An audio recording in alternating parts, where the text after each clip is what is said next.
Thiruvananthapuram medical കോളേജിലെ urology വിഭാഗം മേധാവി ഡോക്ടർ ഹാരിസിനെതിരായ അന്വേഷണ റിപ്പോർട്ടിന്റെ പൂർണ്ണ രൂപം പുറത്ത്. ഹാരിസിനെ ശരിവെക്കുന്നതാണ് റിപ്പോർട്ടിലെ വകുപ്പ് മേധാവികളുടെ മൊഴി. സമയത്ത് ഉപകരണങ്ങൾ ലഭിക്കുന്നില്ല എന്ന് 4 വകുപ്പ് മേധാവികൾ അന്വേഷണ സമിതിയെ അറിയിച്ചു. നെഫ്രോളജി, ഗ്യാസ്ട്രോ, ന്യൂറോ സർജറി മേധാവികളാണ് ഹാരിസിനോട് യോജിച്ചത്.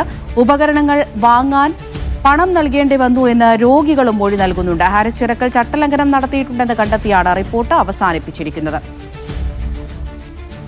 ഷിജോ കുര്യൻ വിവരങ്ങൾ നൽകാനായി തിരുവനന്തപുരത്ത് നിന്ന് ചേരുന്നുണ്ട്. ഷിജോ, ഡോക്ടർ ഹാരിസ് ചിറക്കലിന്റെ വെളിപ്പെടുത്തൽ ഏറെ വിവാദമായൊരു കാര്യമാണ്, ഏറെ ചർച്ച ചെയ്യപ്പെട്ടൊരു കാര്യമാണ്. ഇപ്പോൾ അതിന്റെ അന്വേഷണ റിപ്പോർട്ട് പുറത്തു വന്നിരിക്കുകയാണല്ലോ. ഡോക്ടർ ഹാരിസ് പറഞ്ഞതെല്ലാം തന്നെ ശരിയാണ് എന്ന് പറഞ്ഞു വെക്കുകയല്ലേ ഈ റിപ്പോർട്ടിൽ? അമൃത, തിരുവനന്തപുരം മെഡിക്കൽ കോളേജിലെ യൂറോളജി വിഭാഗം മേധാവിയായിരുന്ന ഡോക്ടർ ഹാരിസ് ചിറക്കലിന്റെ തുറന്നു പറച്ചിലും വെളിപ്പെടുത്തലിനും പിന്നാലെ ആരോഗ്യവകുപ്പ് തന്നെ ഒരു വിദഗ്ധ സമിതിയെ നിയോഗിച്ചുകൊണ്ട് അന്വേഷണം നടത്തി വരികയായിരുന്നു. അന്വേഷണം നടത്തിയ വിദഗ്ധ സമിതി റിപ്പോർട്ട് ആരോഗ്യവകുപ്പിന് സമർപ്പിക്കുകയും ചെയ്തിരുന്നു. ആ റിപ്പോർട്ടിന്റെ ഉള്ളടക്കം സംബന്ധിച്ചുള്ള ഭാഗികമായിട്ടുള്ള വിവരങ്ങൾ നമ്മൾ നേരത്തെ തന്നെ നൽകിയതാണ്. എന്നാൽ വിവരാവകാശ രേഖ പ്രകാരം പോലും റിപ്പോർട്ടിന്റെ പൂർണ്ണരൂപം പുറത്തു നൽകാൻ കഴിയില്ല എന്നുള്ള നിലപാടാണ് ആരോഗ്യവകുപ്പ് സ്വീകരിച്ചത്. എന്നാൽ ഇപ്പോൾ റിപ്പോർട്ടിന്റെ പൂർണ്ണ രൂപം പുറത്തു വന്നിട്ടുണ്ട്. ഈ റിപ്പോർട്ടിന്റെ ഉള്ളടക്കത്തിൽ പ്രധാനമായി പറയുന്നത് ഡോക്ടർ ഹാരിസ് ചിറക്കൽ പറഞ്ഞ കാര്യങ്ങളെ പൂർണ്ണമായിട്ട് ശരിവെക്കുകയാണ് ചെയ്യുന്നത്. ഡോക്ടർ ഹാരിസ് ചിറക്കൽ പറഞ്ഞ പോലെയുള്ള പ്രശ്നങ്ങൾ മെഡിക്കൽ കോളേജുകളിലുണ്ട്.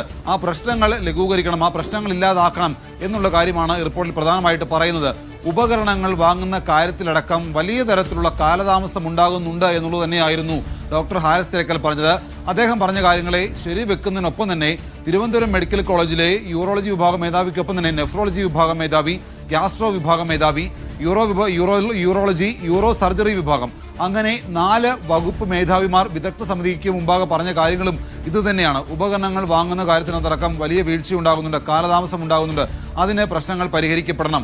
HDSന്റെ പ്രവർത്തനം, അതായത് ഹോസ്പിറ്റൽ ഡെവലപ്മെന്റ് സൊസൈറ്റിയുടെ പ്രവർത്തനത്തിലടക്കം കാര്യക്ഷമമായിട്ടുള്ള ഒരു മാറ്റം വരണം എന്നുള്ള കാര്യങ്ങളൊക്കെ ഡോക്ടർമാർ ഈ പറയുന്ന വിദഗ്ധ സമിതിക്ക് മുമ്പാകെ Alappuzha medical college principal, Kottayam medical college superintendent, Kottayam medical കോളേജിലെ നെഫ്രോളജി വിഭാഗം മേധാവി, ആലപ്പുഴ മെഡിക്കൽ കോളേജിലെ യൂറോളജി വിഭാഗം മേധാവി, അങ്ങനെ വിവിധ മെഡിക്കൽ കോളേജുകളിൽ നിന്നുള്ള ഡോക്ടർമാരുടെ സംഘമാണ് ഈ പറയുന്ന കാര്യങ്ങളൊക്കെ അന്വേഷിച്ച് അവരുടെ മുമ്പിലാണ് തിരുവനന്തപുരം മെഡിക്കൽ കോളേജിലെ വിവിധ വകുപ്പ് മേധാവിമാർ അവർ നേരിടുന്ന എല്ലാ പ്രശ്നങ്ങളും പറഞ്ഞു വെച്ചത്.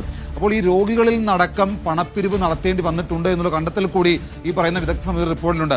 ഉപകരണങ്ങൾ വാങ്ങാനായിട്ട് 4000 രൂപയോളം രോഗികളിൽ നിന്ന് വാങ്ങിയിട്ടുണ്ട്.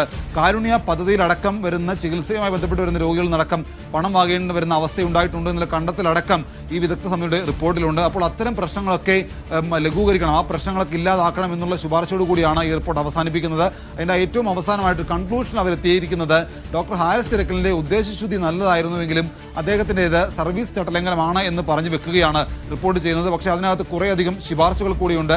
ഒന്ന്, ഉപകരണങ്ങൾ വാങ്ങുന്ന കാര്യത്തിനകത്ത് കാലതാമസം ഉണ്ടാവാൻ പാടില്ല. ഹോസ്പിറ്റൽ ഡെവലപ്മെന്റ് സൊസൈറ്റിയുടെ പ്രവർത്തനത്തിൽ കാലോചിതമായിട്ടുള്ള മാറ്റം വരണം.